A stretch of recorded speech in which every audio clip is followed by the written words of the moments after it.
மகளிர் உலகக்கோப்பை போட்டியில் இந்திய அணி இறுதிப் போட்டி வரை இரண்டாவது முறையாக முன்னேறியுள்ளது. உலகிலேயே அதிக ரன் குவித்து சாதனை படைத்துள்ள கேப்டன் மித்தாலி ராஜ் குறித்த சிறப்பு செய்தி தொகுப்பு.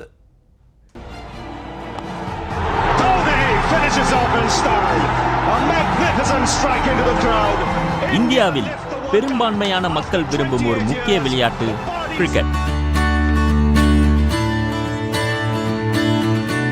சச்சின், தோனி, விராட் கோலி உள்ளிட்ட நட்சத்திரங்கள் ட்ரெண்டாக இருக்கும் இத்தருணத்தில் சென்சேஷனல் செய்தியாக உலகம் முழுவதும் அதிகம் பேசப்படும் ஒரு நபர் இந்திய மகளிர் கிரிக்கெட் அணியின் captain Mithali Raj. Shot. That really is a fine. That is the shot of the morning. What a great shot. ஆஸ்திரேலியாவுக்கு எதிராக நடைபெற்ற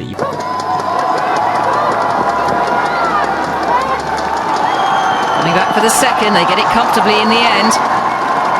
And Raj gets her. எனினும் 1978 ஆண்டில்தான் இந்திய அணி முதலில் களம் இறங்கியது. அந்த போட்டித் தொடரில் இந்தியா 4வது இடத்தையே பிடித்தது.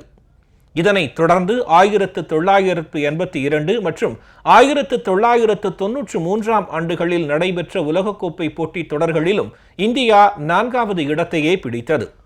1997 ஆண்டு முதலில் அரையிறுதிக்கு தகுதி பெற்ற இந்திய அணி 2000வது ஆண்டில் நடைபெற்ற தொடரில் மீண்டும் இறுதிப் போட்டிக்கான வாய்ப்பை தவறவிட்டது.